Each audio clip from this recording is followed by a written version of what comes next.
존경하는 국민 여러분, 저는 오늘 비상계엄에 관한 입장을 밝히기 위해 이 자리에 섰습니다. 지금 야당은 비상계엄 선포가 내란죄에 해당한다며 광란의 칼춤을 추고 있습니다. 정말 그렇습니까?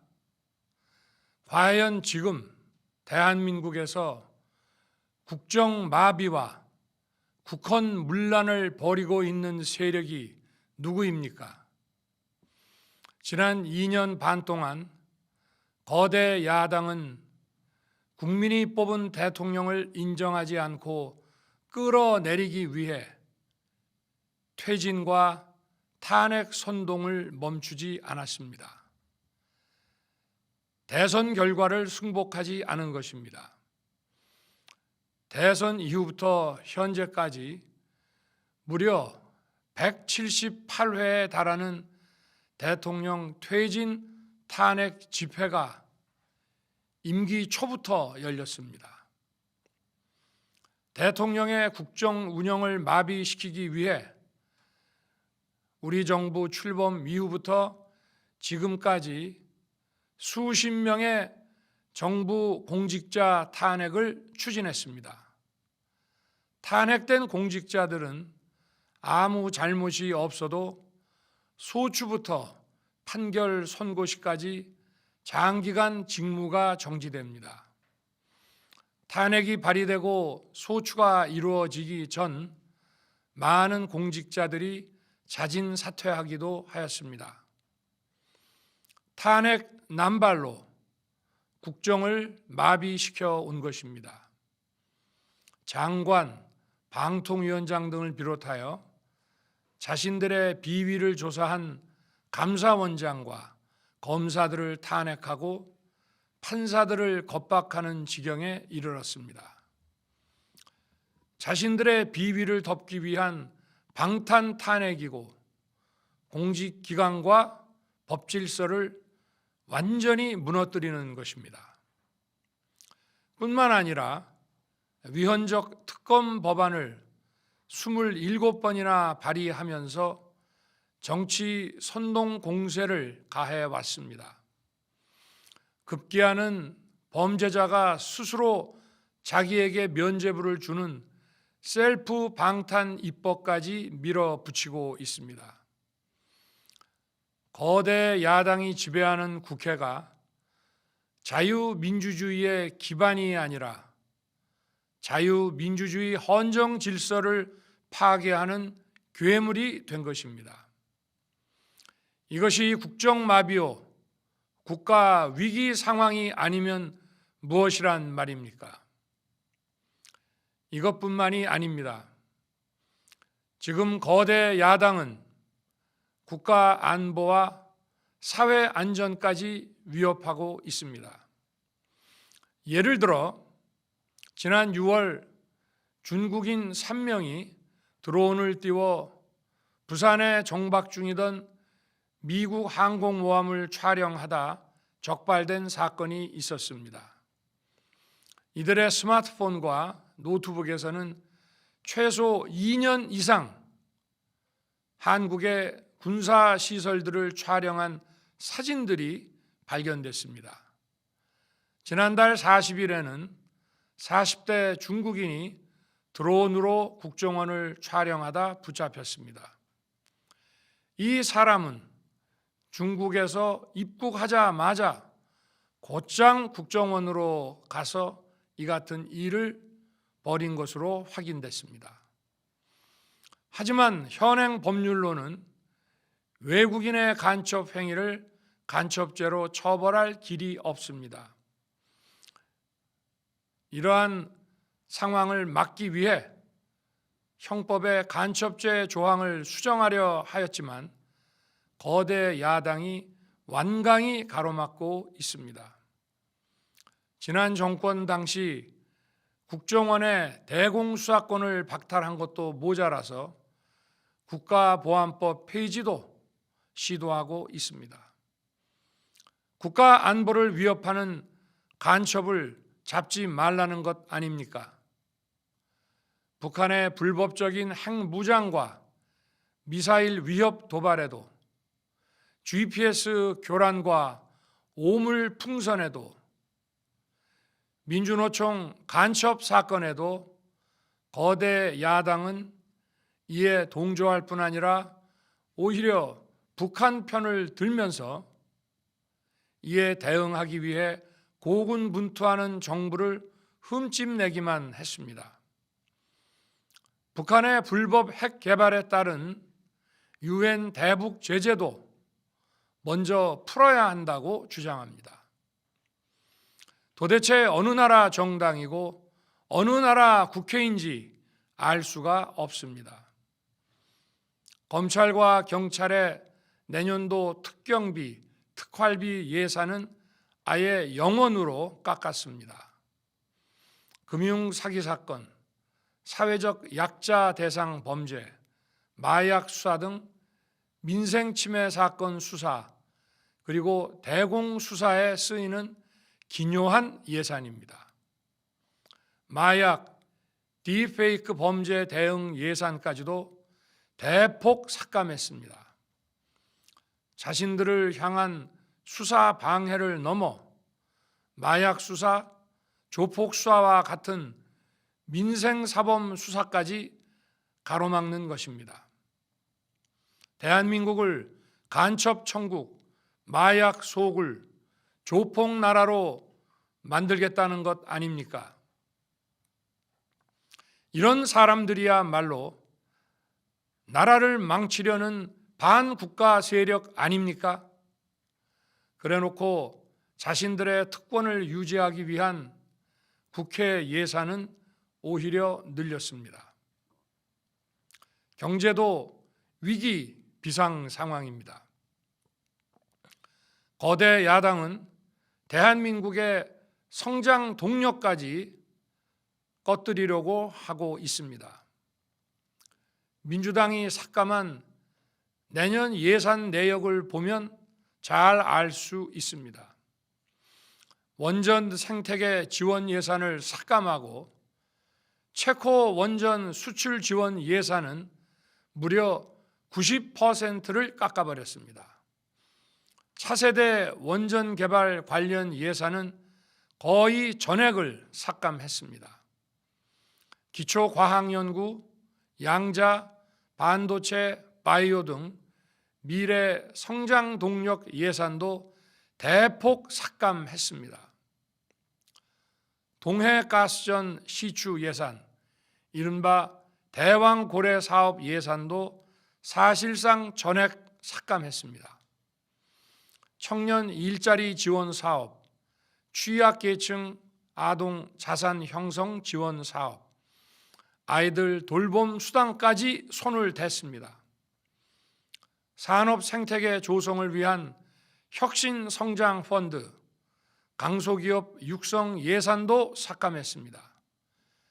재해 대책 예비비는 무려 1조 원을 삭감하고 팬데믹 대비를 위한 백신 개발과 관련 R&D 예산도 깎았습니다. 이처럼 지금 대한민국은 거대 야당의 의회 독재와 폭거로 국정이 마비되고 사회 질서가 교란되어 행정과 사법의 정상적인 수행이 불가능한 상황입니다. 국민 여러분, 여기까지는 국민 여러분께서도 많이 아시고 계실 것입니다. 하지만 제가 비상계엄이라는 엄중한 결단을 내리기까지 그동안 직접 차마 밝히지 못했던 더 심각한 일들이 많이 있습니다. 작년 하반기 선거관리위원회를 비롯한 헌법기관들과 정부 기관에 대해 북한의 해킹 공격이 있었습니다. 국가정보원이 이를 발견하고 정보 유출과 전산 시스템 안전성을 점검하고자 했습니다. 다른 모든 기관들은 자신들의 참관하에 국정원이 점검하는 것에 동의하여 시스템 점검이 진행되었습니다. 그러나 선거관리위원회는 헌법기관임을 내세우며 완강히 거부하였습니다. 그러다가 선관위에 대규모 채용 부정 사건이 터져 감사와 수사를 받게 되자 국정원의 점검을 받겠다고 한 발 물러섰습니다. 그렇지만 전체 시스템 장비의 아주 일부분만 점검에 응하였고 나머지는 불응했습니다. 시스템 장비 일부분만 점검했지만 상황은 심각했습니다. 국정원 직원이 해커로서 해킹을 시도하자 얼마든지 데이터 조작이 가능하였고 방화벽도 사실상 없는 것이나 마찬가지였습니다. 비밀번호도 아주 단순하여 1, 2, 3, 4, 5 같은 식이었습니다. 시스템 보안 관리 회사도 아주 작은 규모의 전문성이 매우 부족한 회사였습니다. 저는 당시 대통령으로서 국정원의 보고를 받고 충격에 빠졌습니다. 민주주의 핵심인 선거를 관리하는 전산 시스템이 이렇게 엉터리인데 어떻게 국민들이 선거 결과를 신뢰할 수 있겠습니까? 선관위도 국정원의 보안 점검 과정에 입회하여 지켜보았지만 자신들이 직접 데이터를 조작한 일이 없다는 변명만 되풀이할 뿐이었습니다. 선관위는 헌법기관이고 사법부 관계자들이 위원으로 있어 영장에 의한 압수수색이나 강제 수사가 사실상 불가능합니다. 스스로 협조하지 않으면 진상규명이 불가능합니다. 지난 24년 4월 총선을 앞두고도 문제 있는 부분에 대한 개선을 요구했지만 제대로 개선되었는지는 알 수 없습니다. 그래서 저는 이번에 국방장관에게 선관위 전산 시스템을 점검하도록 지시한 것입니다. 최근 거대 야당 민주당이 자신들의 비리를 수사하고 감사하는 서울중앙지검장과 검사들, 헌법기관인 감사원장을 탄핵하겠다고 하였을 때 저는 이제 더 이상은 그냥 지켜볼 수만 없다고 판단했습니다. 뭐라도 해야 되겠다고 생각했습니다. 이들은 이제 곧 사법부에도 탄핵의 칼을 들이댈 것이 분명했습니다. 저는 비상계엄령 발동을 생각하게 되었습니다. 거대 야당이 헌법상 권한을 남용하여 위헌적 조치들을 계속 반복했지만 저는 헌법의 틀 내에서 대통령의 권한을 행사하기로 했습니다. 현재의 망국정 국정마비 상황을 사회 교란으로 인한 행정사법의 국가기능 붕괴 상태로 판단하여 계엄령을 발동하되 그 목적은 국민들에게 거대 야당의 반국가적 패악을 알려 이를 멈추도록 경고하는 것이었습니다. 그럼으로써 자유민주주의 헌정질서의 붕괴를 막고 국가 기능을 정상화하고자 하였습니다. 사실 12월 4일 계엄 해제 이후 민주당에서 감사원장과 서울중앙지검장 등에 대한 탄핵안을 보류하겠다고 발표하여 짧은 시간의 계엄을 통한 메시지가 일정 부분 효과가 있었다고 생각했습니다. 그러나 이틀 후 보류하겠다던 탄핵 소추를 그냥 해버렸습니다. 비상계엄의 명분을 없애겠다는 뜻이었습니다. 애당초 저는 국방장관에게 과거의 계엄과는 달리 계엄의 형식을 빌려 작금의 위기 상황을 국민들께 알리고 호소하는 비상조치를 하겠다고 했습니다. 그래서 질서 유지에 필요한 소수의 병력만 투입하고 실무장은 하지 말고 국회의 계엄 해제 의결이 있으면 바로 병력을 철수시킬 것이라고 했습니다.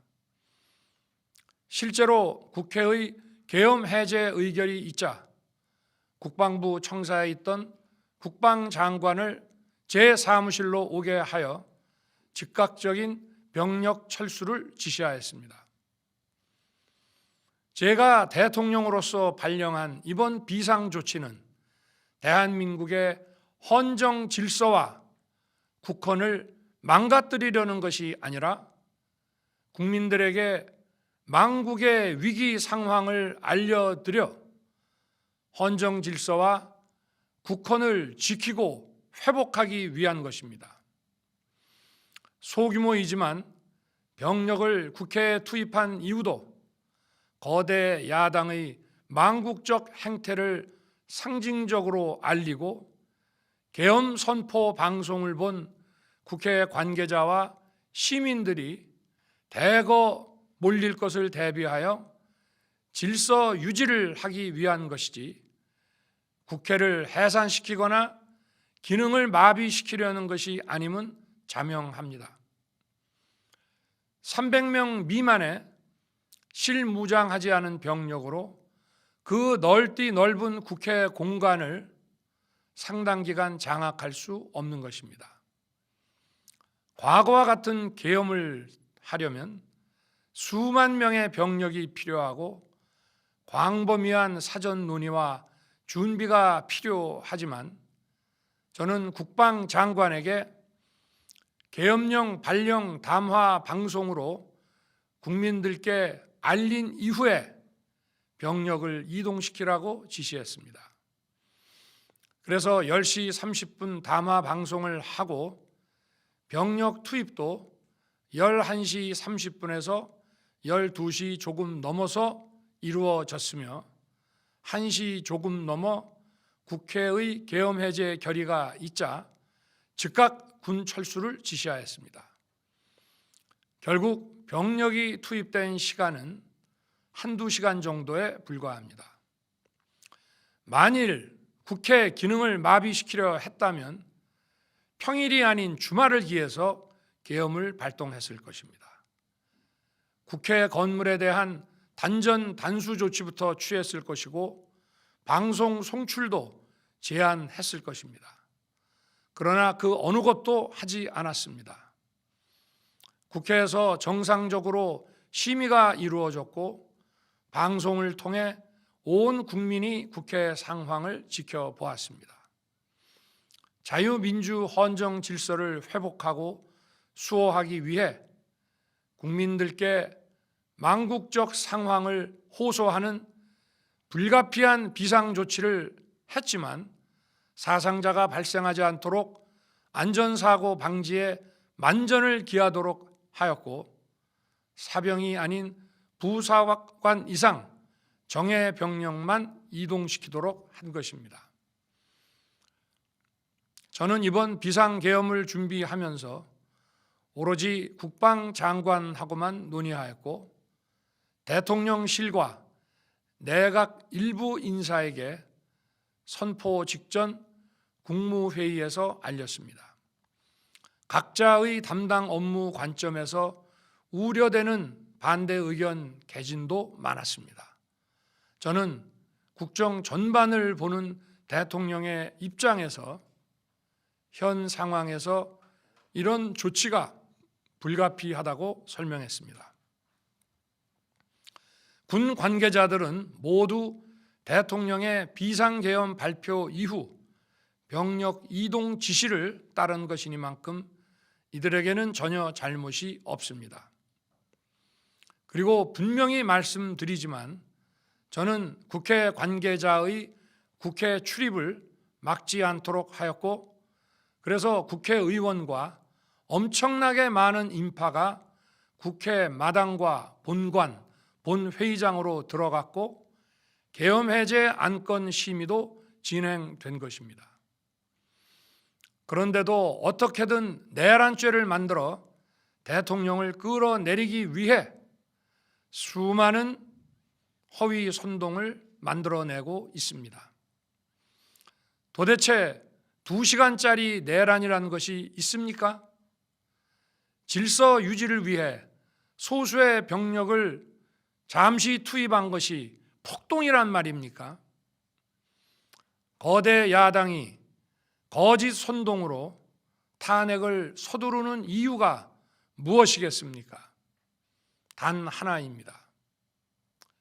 거대 야당 대표의 유죄 선고가 임박하자 대통령의 탄핵을 통해 이를 회피하고 조기 대선을 치르려는 것입니다. 국가 시스템을 무너뜨려서라도 자신의 범죄를 덮고 국정을 장악하려는 것입니다. 이야말로 국헌문란 행위 아닙니까? 저를 탄핵하든 수사하든 저는 이에 당당히 맞설 것입니다. 저는 이번 계엄 선포와 관련해서 법적, 정치적 책임 문제를 회피하지 않겠다고 이미 말씀드린 바 있습니다. 저는 대통령 취임 이후 지금까지 단 한순간도 개인적인 인기나 대통령 임기 자리 보존에 연연해 온 적이 없습니다. 자리 보존 생각만 있었다면 국헌문란 세력과 구태여 맞서 싸울 일도 없었고 이번과 같이 비상계엄을 선포하는 일은 더더욱 없었을 것입니다. 5년 임기 자리 지키기에만 매달려 국가와 국민을 외면할 수 없었습니다. 저를 뽑아주신 국민의 뜻을 저버릴 수 없었습니다. 하루가 멀다 하고 다수의 힘으로 입법 폭거를 일삼고 오로지 방탄에만 혈안되어 있는 거대 야당의 의회 독재에 맞서 대한민국의 자유민주주의와 헌정 질서를 지키려 했던 것입니다. 그 길밖에 없다고 판단해서 내린 대통령의 헌법적 결단이자 통치 행위가 어떻게 내란이 될 수 있습니까? 대통령의 비상계엄 선포권 행사는 사명권 행사, 외교권 행사와 같은 사법심사의 대상이 되지 않는 통치 행위입니다. 국민 여러분, 지금 야당은 저를 중범죄자로 몰면서 당장 대통령직에서 끌어내리려 하고 있습니다. 만일 망국적 국헌문란 세력이 이 나라를 지배한다면 어떤 일이 벌어지겠습니까? 위헌적인 법률, 셀프 면죄부 법률, 경제 폭망 법률들이 국회를 무차별 통과해서 이 나라를 완전히 부술 것입니다. 원전 산업, 반도체 산업을 비롯한 미래 성장 동력은 고사될 것이고 중국산 태양광 시설들이 전국의 살림을 파괴할 것입니다. 우리 안보와 경제의 기반인 한미 동맹, 한미일 공조는 또다시 무너질 것입니다. 북한은 핵과 미사일을 고도화하여 우리의 삶을 더 심각하게 위협할 것입니다. 그러면 이 나라 대한민국의 미래가 어떻게 되겠습니까? 간첩이 활개치고 마약이 미래 세대를 망가뜨리고 조폭이 설치는 그런 나라가 되지 않겠습니까?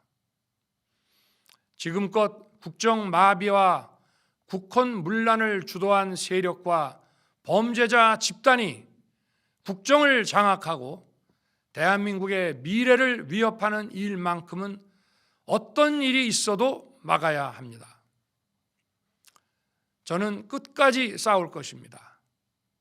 국민 여러분, 국정 마비의 망국적 비상 상황에서 나라를 지키기 위해, 국정을 정상화하기 위해 대통령의 법적 권한으로 행사한 비상계엄 조치는 대통령의 고도의 정치적 판단이고 오로지 국회의 해제 요구만으로 통제할 수 있는 것입니다.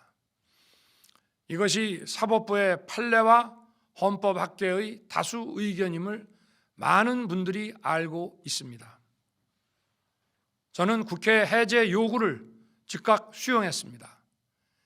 계엄 발령 요건에 관해 다른 생각을 가지고 계신 분들도 있습니다만, 나라를 살리려는 비상 조치를 나라를 망치려는 내란 행위로 보는 것은 여러 헌법학자와 법률가들이 지적하는 바와 같이 우리 헌법과 법 체계를 심각한 위험에 빠뜨리는 것입니다. 저는 묻고 싶습니다. 지금 여기저기서 광란에 칼춤을 추는 사람들은 나라가 이 상태에 오기까지 어디서 도대체 무엇을 했습니까? 대한민국의 상황이 위태롭고 위기에 놓여 있다는 생각도 전혀 하지 않았다는 말입니까? 공직자들에게 당부합니다. 엄중한 안보 상황과 글로벌 경제 위기에서 국민의 안전과 민생을 지키는 일에 흔들림 없이 매진해 주시기 바랍니다. 국민 여러분, 지난 2년 반 저는 오로지 국민만 바라보며 자유민주주의를 지키고 재건하기 위해 불의와 부정, 민주주의를 가장한 폭거에 맞서 싸웠습니다. 피와 땀으로 지켜온 대한민국, 우리의 자유민주주의를 지키는 길에 모두 하나가 되어 주시길 간곡한 마음으로 호소드립니다.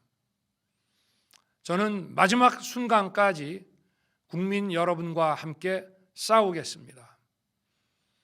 짧은 시간이지만 이번 계엄으로 놀라고 불안하셨을 국민 여러분께 다시 한번 사과드립니다. 국민 여러분에 대한 저의 뜨거운 충정만큼은 믿어 주십시오. 감사합니다.